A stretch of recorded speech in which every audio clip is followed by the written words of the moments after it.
didn't see you there. I wanted to take a minute and discuss a growing issue I've noticed in the comedy scene that's been bugging me a lot lately, and that's AI-generated comedy flyers.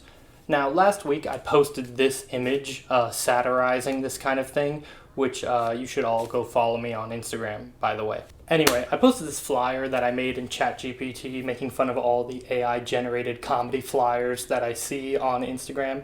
Oh, and by the way, no one can criticize me for using ChatGPT because I was doing it ironically. I literally told ChatGPT to make it cool and edgy, and I figured this would be a one-off gag that I would just post on my page. But then I got booked on this show, which has almost the exact same font, and I felt like I couldn't share it because I had just already shared this thing, so I didn't want the guy who books the show to think that I was making fun of him, even though I kind of was. You know, obviously a comic shouldn't have to say no to a gig just because the flyer is AI generated, but it does convey a sense of poverty. You know, this is like a welfare kind of show. We can't even have our own flyer. Like, you can buy the tickets with EBT. But it's already brutal enough trying to get booked on shows, especially here in New York City, so I don't hold it against anyone. I mean, I did this show. AI flyers are kind of like those fake game ads you see on YouTube sometimes, you know, that are just designed to rage bait you into engaging with it. Night is upon us, and the Red Gooner gang just brought the Rizzler to edge me. Keep slinging those arrows. He's trying to enter from the backside. Come on, come on. Yes, we made it today. It's not exactly false advertising like that, but it does have this general scumminess to it, if you know what I mean. There's definitely a range of quality to AI comedy show flyers, and you know, they can range anywhere from shit to ass. I just wanted to quickly roast some of these horrible AI generated comedy show flyers that I've been seeing around on Instagram lately, so maybe people will stop making them. To all my comic brethren and sisterin out there, you know, I get you don't have the time or the ability to make high quality flyers. Listen guys, we aren't making the fucking Mona Lisa here, alright? Just put the time and date and where it is and maybe one of those pictures of a microphone that no one actually uses. Does anyone know what that is, by the way? Maybe I should make a video about that. I've never seen a comedy show actually use one of those. By the way, I'm going to be blurring out the names and faces and addresses, so don't go looking to hate on any of these comics or the comedy shows. You know, I do still want to get booked on them. This one isn't so bad, but I just think it's funny that it uses the exact same font that I did to deliberately show how shitty these are. You know, I couldn't actually promote this show for a couple days because my story already had the flyer that I made right next to this.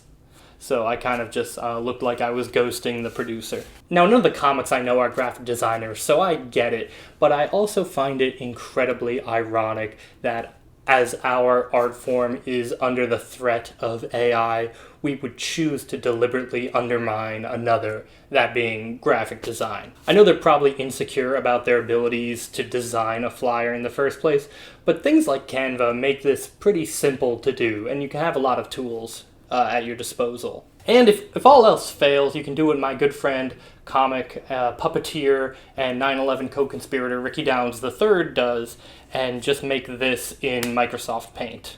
Now, to be fair, this is horrible. This is awful.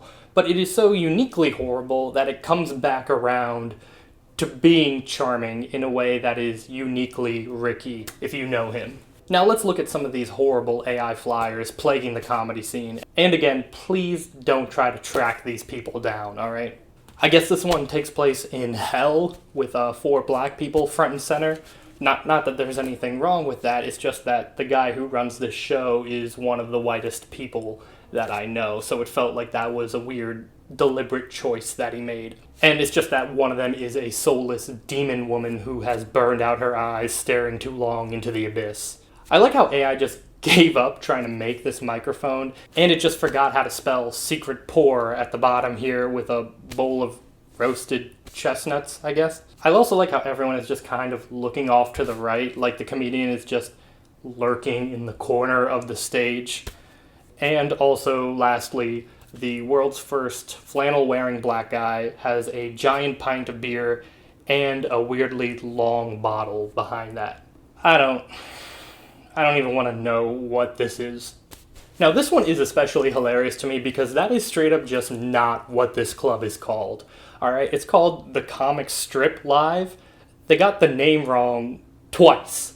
And not to mention it's featuring acts from social media, just in general, I guess. I found this other flyer from the same show, and it looks like they just put the apostrophes in the wrong place last time they put the prompt in the AI generation. So I'm not even sure what it's called anymore. But at least they got the venue right.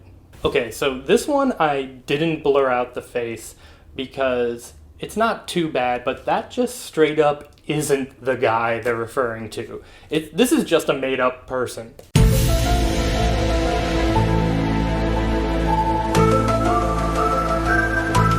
But what is that in the corner? Is that a subscribe button? What's that doing there? Now, I don't want to go too deep into shitting on these guys because I still want to be booked in the city still. These remind me of those old Gucci Mane album arts that were genuine artistry. Does anyone remember those? Tell me what you guys think of these AI graphic design disasters. Do you want to see me roast more of these comedy flyers? I also have some handmade ones pre-AI that are also really uniquely terrible that I've collected over the years. So let me know if you guys want to see a compilation of those. I just want to make a quick little video that I thought would be fun to share. So leave a like, leave a comment, and subscribe, and I'll see you guys next time. This program was made possible by contributions to your PBS station from viewers like you. Thank you. I believed in dreams until I married my wife.